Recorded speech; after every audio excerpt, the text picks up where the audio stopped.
Hello, this is Mac with the Mac Commentary. Today my guest is Bob. Now Bob is a regular on the Mac Commentary, as many of you may know. Today Bob and I will explore why blacks should rally behind Dr. Ben Carson and his run for the Republican nomination for President of the United States. In the future, I will also have comments regarding Dr. Carson's quest for the Republicans' presidential nomination. Now, as I watch and listen to Dr. Ben Carson, I am convinced he is the right man to become the president of these United States. Not only is he the right man for the country, I believe he is also the right man for the African American community. What puzzles me is why the black masses are not rallying behind Dr. Carson. Now let's listen to Dr. Carson, and we will have some comments right after this video.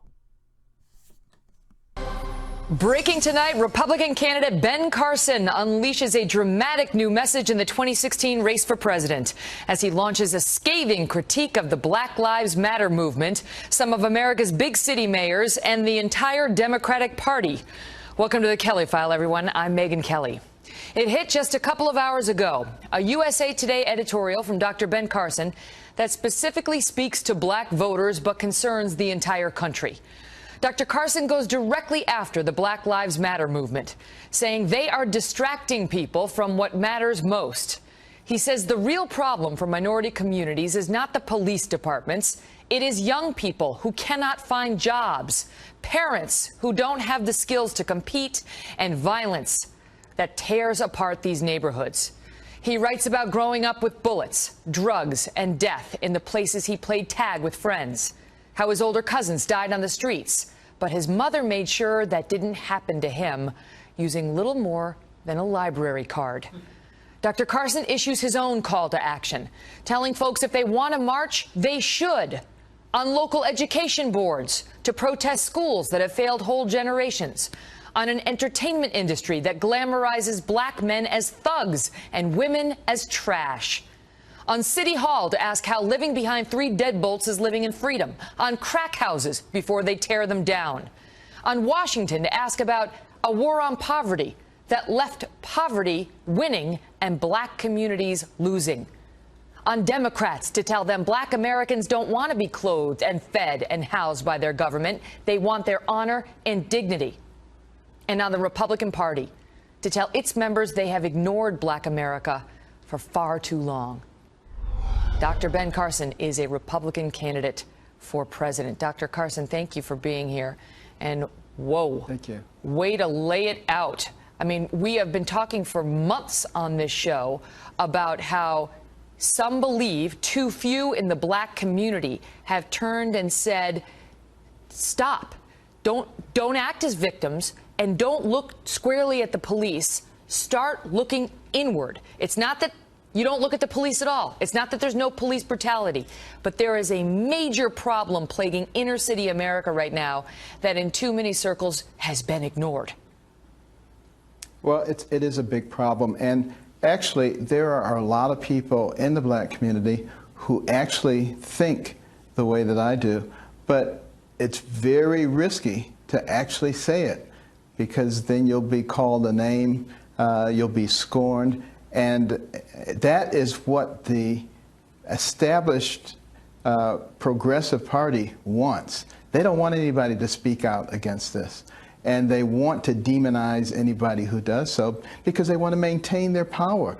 And I think a lot of people are starting to wake up. I'm not sure they're going to be able to maintain this grasp over the black community going into the future. I'm certainly hoping that's the case. You talk about how you believed it was your destiny to wind up dead on the streets, that you also thought, like your older cousins, you would not live to see adulthood. But your mother changed everything for you. And you've said similar things in the past, and people have dismissed you as oversimplifying the problems in inner city America with the library card. Well, I can tell you, If I could multiply my mother and put her in all of those homes with little kids growing up, you would see a very different outcome. How? You know, the person who really has... What was it about her messaging to you? Well, she refused to be a victim, and she refused to let us be victims. And she always said, there is something that you can do. You do not have to sit around and wait for somebody else to do things for you. And that really informed the way that I thought about things. It informed the way that my brother thought about things.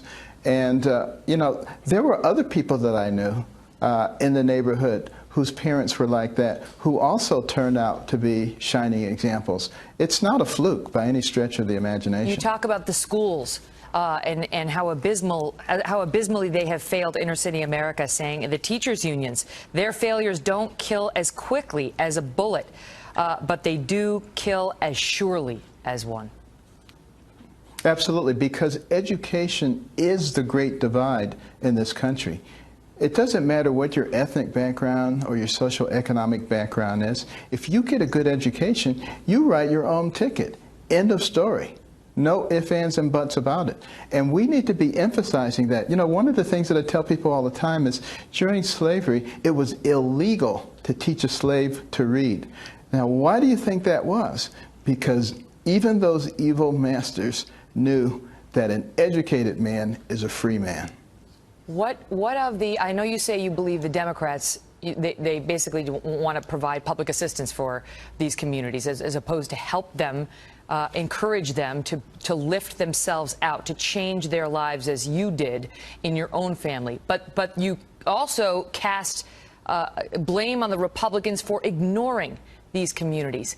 Do you sense a real opportunity? I think this assumption by many is that black voters in inner city America are not going to vote for a Republican, even a black Republican doctor success story like yourself. Well, you know, I've had many black Democrats come up to me recently and say, you make so much sense. I'm a Democrat, but I'm voting for you. I get that all the time. And I know that's exactly what the progressives are afraid of and don't want to hear. But at some point, people are going to start thinking about their own interest. And myself and a number of my Republican colleagues are very interested in putting together mechanisms that allow people to climb out of dependency and to become strong parts of the fabric of America. That's what we're working on. It doesn't do any good to pat people on the head and give them all the little things that they need so that they're satisfied in a state of dependency. That's exactly what we don't need. That's killing us. And I think people are waking up to that. You write in your piece, we don't want a plan to give us public housing in nice neighborhoods. We want an end to excuses for schools that leave us without the means to buy our own houses where we choose to live. We want the skills needed to compete, not a consolation prize with Section 8 food stamps and a lifetime of government paperwork. And to the Republican Party, we need to tell them they have ignored us for too long. Dr. Carson, great to see you. Thanks for being here. Thank you, Megan. Well, Bob, you have listened to Dr. Carson there expound on his opinions about what the black community should be doing. Well, I really think that we should consider putting all our effort behind Dr. Carson and trying to help him get elected. Even if he doesn't get elected, I think he has a lot of good points, and that as far as what blacks should be doing for themselves in this country, rather than sitting around waiting for somebody to give them something. And I think that all blacks should take heed to what he's saying and follow that, follow him in that direction. Well, based on what he's been talking about, Bob, how do you feel? Do you think blacks right now should really consider, and should not just consider, but should actually get behind Dr. Carson and try to help get him, give him the necessary support that he needs from the black community. Oh, absolutely, Mac. And again, thank you for inviting me on to speak with you and your audience. Mac, I think Dr. Carson is perhaps one of the brightest leaders that we have in the black community at this time. And he is going to do a great deal, not only for the black community, but for all America. And I say that because I look at how he is excelling in the polls in the various states where there's not a lot of us housed or residing in those states. Iowa, for example, and I've been to Iowa on several occasions, and he is just taken over the leadership in the polling in that state. So he has a number of people outside of the black community who see the value of this man, who see the value of this intellect, who see the value of his leadership. And I think it's time for us, who have been shackled to the slavery for so many years, the Democratic Party, to try and rid ourselves of those shackles. And I would say this to the leadership of the Democratic Party. I think it's time for old Pharaoh to let our people go. Because if you look back over history, the Democratic Party has done a lot of things that were to the disinterest of black people. I mean, it really is the old slave party. The reason that the Republican Party started back in the 1700s was because at that time it was the Democratic Republican Party, but the Democratic Party, the Democratic side of it, wanted to carry slavery into the new territories beyond the 13 colonies that existed at that time. And the Republican side, they decided to not endorse that move because they were anti-slavery. So they broke away and they formed the old party, the Whig Party, WHIG, and the Republican Party. And that's carried on to today. But even more recently, back in the 50s and the 60s, the Democrats used to be called the Dixiecrats. You had old racist Strom Thurmond and James O. Eastland and Ross Barnett. All these old racist people who would just as soon hang you as speak to you. Old Orville Faubus out of Arkansas. You know, all these people racist, and so they've had our people shackled to them for a number of years. And it's time for us to wake up. It's time for our so-called leadership to rid ourselves of this scourge of the Democrats and get behind a man who has shown that he has the competence, he has the capability, he has the leadership, and he has the heart. His heart is with us as a people. I mean, he truly is the real African American. I mean, you might say President Obama, he's got a direct lineage to Africa, back to Kenya, but his mother was a Caucasian, and I don't have anything wrong with that. Don't get me wrong, I'm not criticizing his mother. His father was a Kenyan. But this Dr. Ben Carson, he comes from the ghetto of Detroit, Southwest Detroit, poor boy. Learned how to read, and his mother gave him a library card to learn how to read, became a world-renowned neurosurgeon. And now God has given him the strength to lead our people. And I think the blacks in this country, every person in this country needs to get behind him as our next president of these United States. Well, I agree with you, Bob. Now, you've noticed you was talking about the Democrats. You gave a little kind of a history there on the Democrats and the Republicans, how they started up. But Let me ask you this. I mean, since the civil rights movement of the 60s, have you seen any notice any difference in the condition of black people under a Democratic president or a Republican president since the 1960 civil rights? The reason I ask that is because I've heard some blacks say that they will not vote for a Republican. We're not talking about voting for a Republican. We're talking about voting for a man here, you know. And I think right. that's what should be taken in consideration here. Not there are a lot of Republicans I won't vote for, just as there are Democrats that I won't vote for. I consider myself an independent. And if you are independent, then you should be able to go to whichever side that you feel best serve your interest and your community. So going back to that question I asked, have you noticed any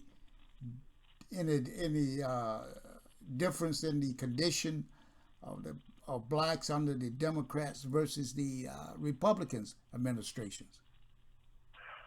Yes, I have, and I would say this, and you're absolutely right. You know, we as a people, we have to learn how to vote our interests. What is our interest? Well, let's look back. When Richard Nixon was president of these United States, he had a black man named Arthur Fletcher.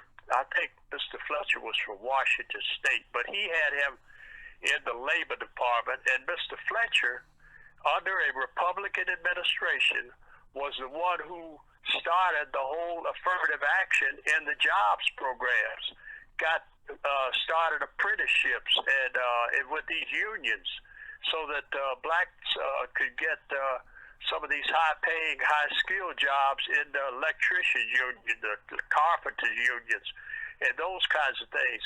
And when the Civil Rights Bill was passed, you would think that it was just Democrats who did that. No, it was a coalesced. It was a combination of Democrats and Republicans. Everett Dirksen, who was a Republican senator from Illinois at the time, he had a very strong influence on that Civil Rights Bill. So yes, there has been improvements for the conditions of us under both parties. But for some reason, we have been duped. We have been bamboozled. We have been brainwashed to think that it's only the Democrats. You go all the way back, and I think, you know, Harry Truman, he was a vice president under Franklin Roosevelt. Roosevelt brought in the so-called New Deal. Well, it was a New Deal because the old deal had collapsed. And some blacks benefited from that. But then Harry Truman, he came into office, and he saw where, you know, there was a lot of segregation within the military. So he said, we're going to stop this. And he allowed blacks to participate fully in the military service, which resulted, I think, ultimately in the leadership of Colin Powell to the chairman of the Joint Chiefs of Staff, and one of our most foremost generals in the world, and he was a Republican. So, you know, we have to, as you said, and I think so rightfully so, we have to look at what our interest is, vote our interests, and I think at this time our interest is a Dr. Ben Carson. I mean, this man, if you listen to his program, what he's talking about economics, and look at what he's done in all 50 states because of his experience as a youngster, learning how to read and where that got him. He's opened up reading libraries, reading rooms in all 50 states of America. Now this is not, and Dr. Carson is not a rich man. I mean, he's only worth $10 or $20 million, but you got billionaires. You got some of these people out here that are destroying our people that are worth hundreds of millions of dollars. And I would ask you, what kind of reading room have they set up? You know, where they, you know, they out here talking about show your booty, you know, shake your behind. I mean, that's atrocious. Dr. Carson, he's trying to lift up our people. These people are trying to tear down, and he's using a little bit of money that he has to set up reading rooms so our young kids can educate themselves and get to where he has gone. And I just think he's a wonderful candidate, and one that we need to throw our full support behind. Well, that's great, Bob, and that's what we're going to continue to discuss as well. How we can support Dr. Carson in his quest. As I stated before, whether Dr. Carson win the nomination to run for president or not, that's not the big issue. The thing is, I think what you pointed out there, that here is one of the most intellectual men in our race, one of the smartest men that we have right now, who is stepping up to being a leader, and he's not afraid to speak about what is out there confronting the Black Americans. He's not afraid to talk about the rap and the all of this other being public correct about what he called it, a spade, you know. This man is speaking his mind, and he's telling the truth, and none of these other so-called leaders out there are saying anything about the real problems in our communities. None of them are out there trying to do anything, and none of them want to talk about Dr. Carson run for the president, or nomination rather, as a Republican. None of them want to even touch that with a 10-foot pole. But we're going to continue on, Bob, and talk about Dr. Carson and support him. And we. Well, thank you, Mac. Okay, and I have a few more comments to make, but I'll get back with you later, Bob. Thanks a lot, and I appreciate it now. And I appreciate you, and you just keep up the good work you're doing, because I'm going to tell you, brother, there's a lot of people out here that are listening to you and taking to heart your message, because a lot of us are fed up, and I'm not going to use that term, but fed up with the nonsense that just continues to fester in our community, and it leads us down the wrong path. So thank you again, Mac.